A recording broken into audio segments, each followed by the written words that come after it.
Julkisena päike soojendab, сюдант эй рымуста. Осеннее солнце греет, но не радует сердце. Именно так звучат слова старой эстонской пословицы. Но у нас сегодня замечательная погода, и я отправляюсь в свое очередное небольшое путешествие. Отправлюсь я сегодня в природный заповедник Соокунинга.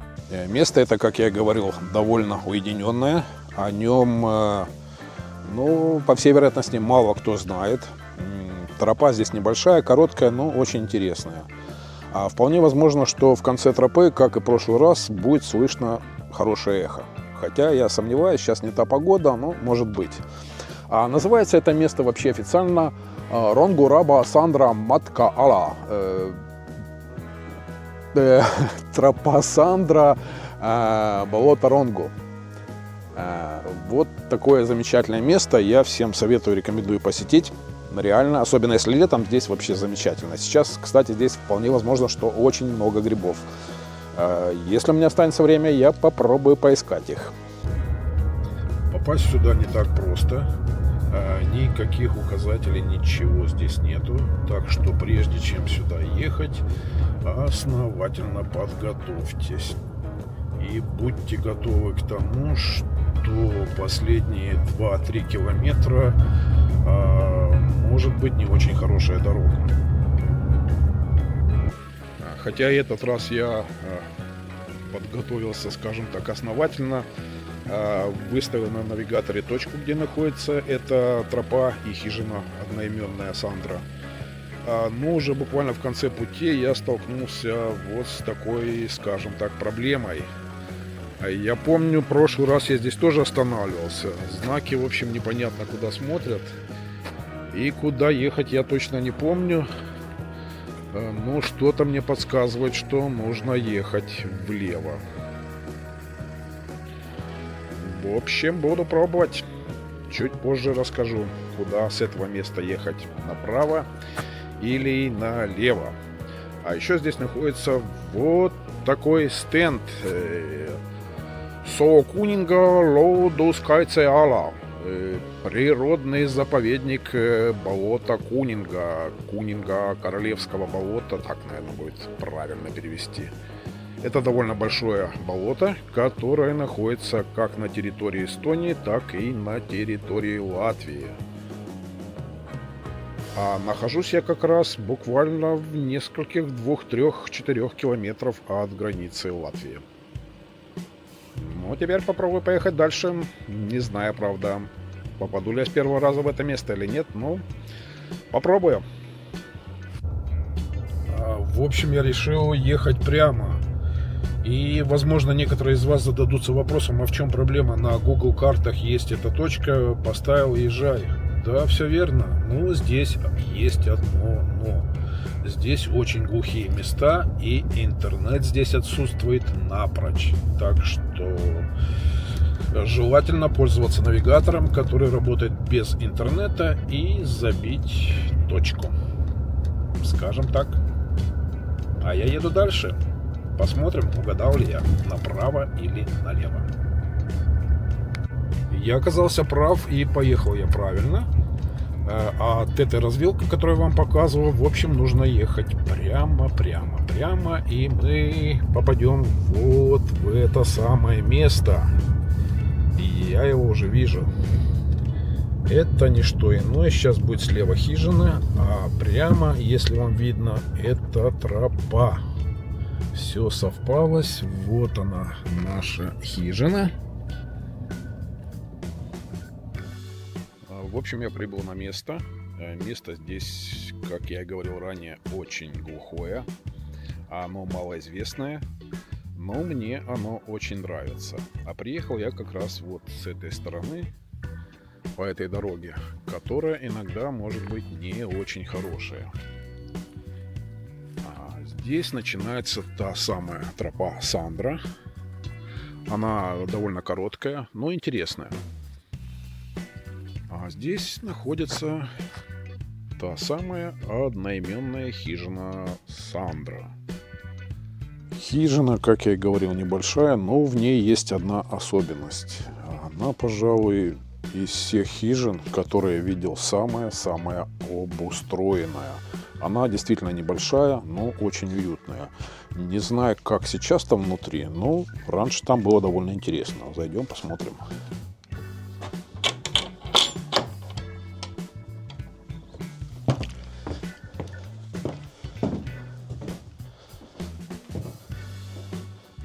Как я и говорил, что хижина Сандра одна из самых уединенных и, на мой взгляд, самых удобных, уютных, точнее. Она небольшая, она примерно 4 на 5 метров всего лишь. Но здесь есть отличный стол, здесь всегда есть свечи, здесь всегда есть продукты, как вы видите. Пожалуйста, мясные консервы, все, даже средства от насекомых. Все это оставляют туристы, путешественники. И это очень хорошая и правильная традиция. Здесь даже есть вот такой фонарик на солнечных батареях. Он, к сожалению, сейчас не заряжен, поэтому я не смогу им воспользоваться. Есть даже своего рода аптечка. Но, насколько я вижу, здесь больше, конечно, все-таки здесь находятся продукты. Диван даже мягкий, даже есть полотенце. В общем, все, кружки, вилки, ложки, все здесь есть. Очень удобная, очень уютная хижина. Настолько удобно и уютно, что диваны не просто очень-очень мягкие. Но и это здорово. Что вам еще рассказать? Кроме того, что здесь можно, естественно, прийти со спальным мешком и спокойно переночевать, это сделать можно практически в любое время года. Почему? Я вам сейчас покажу.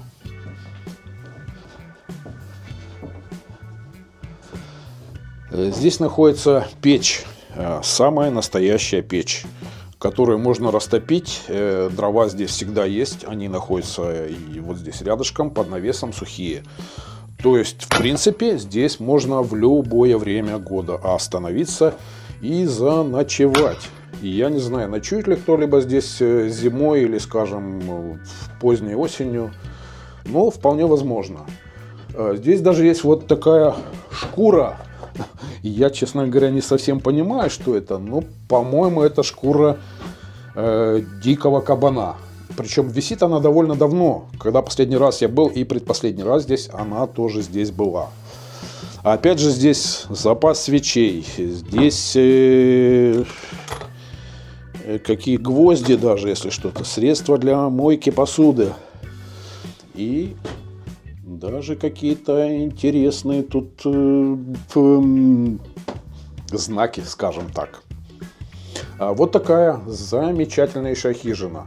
Как я уже говорил, в Эстонии это распространено, но в Эстонии есть два типа. Есть лесные хижины, а есть лесные домики. Разница заключается в том, что лесная хижина — это то, куда, вот как сейчас, вы можете прийти, спокойно переночевать, отдохнуть здесь, совершенно за это не платя ничего.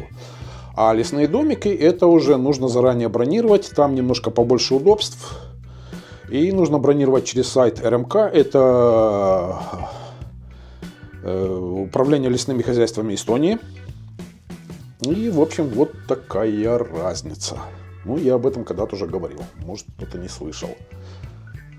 Здесь даже есть подобие информационного стенда, как в обычных туристических инфопунктах, где можно взять различные информационные брошюры о местных краях. Видимо, лесной дух, раз книжка так упала. Кстати, здесь еще где-то было огромное количество открыток, там на огне. Да, я совсем забыл, прежде чем сюда прийти, надо было мне положить конфетку, печеньку куда-нибудь, чтобы взбодрить, вернее, не взбодрить, а... Как это? Что-то я сегодня слова забываю. Как это? Забыл. В общем, положите какую-нибудь вкусняшку, чтобы лесного духа. В данном случае, видимо, здесь это будет эстонский лесной дух по названию Метсик. Чтобы его задобрить, вот, вспомнил я это слово. Сейчас я пойду и положу какую-нибудь вкусняшку. И тогда, наверное, ничего не будет падать и кувыркаться.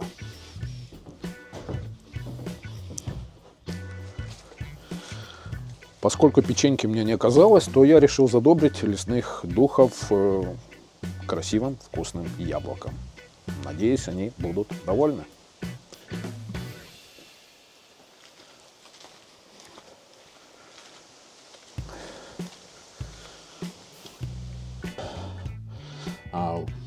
Во многих подобных местах также есть своего рода книга, как это называется, гостевая книга или книга, совсем забыл, как это звучит.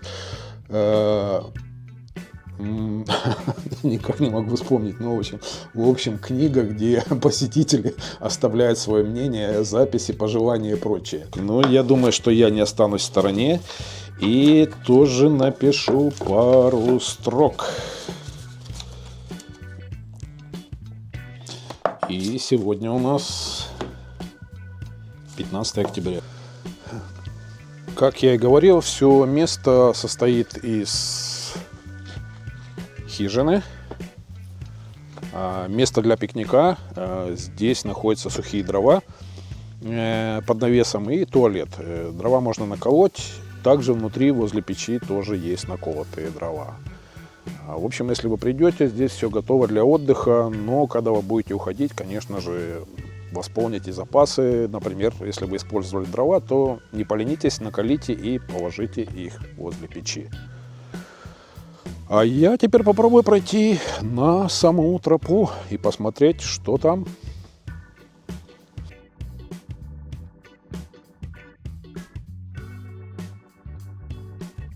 Я говорил о том, что, возможно, здесь есть грибы, и довольно много. Не знаю, насколько много, специально я их не искал, но, идя по тропе, я увидел вот такие два. Надеюсь, вам видно. И второй. Вон еще и третий. Маховики. Это съедобные и довольно неплохие грибы. И, конечно же, Эстония замечательна тем, что даже в октябре мы можем найти огромное количество вкусных, спелых ягод. Вот таких, как эта брусника. И здесь ее довольно много.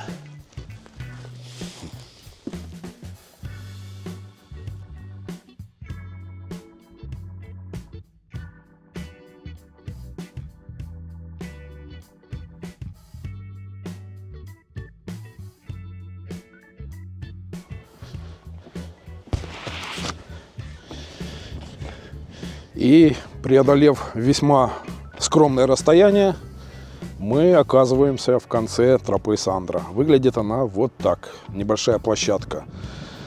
Здесь находится болото, за которым уже где-то, наверное, не знаю через сколько, ну, метров через 300, через 500 уже начинается Латвия. А по левую сторону это Эстония. Тропа короткая, но довольно интересная. Всем советую ее посетить, особенно тем, кто любит, скажем так, уединенность. Раньше здесь я был в осенний период или летний.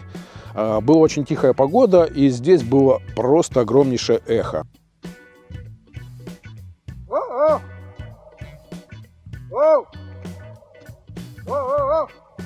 Но, к сожалению, сейчас ветер и...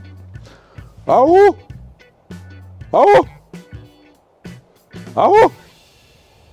Все-таки оно есть. Я думаю, вам не так отчетливо слышно из-за ветра, но оно есть. А когда погода тихая, здесь вообще эхо очень-очень сильное. Вот, как-то так. Ну, а я, слегка подкрепившись и полюбовавшись красивейшей радугой, которая соединяла Эстонию и Латвию, двинулся в обратный путь. На этом мое сегодняшнее небольшое путешествие заканчивается. А вам всем я хочу пожелать интересных новых открытий и позитивных путешествий.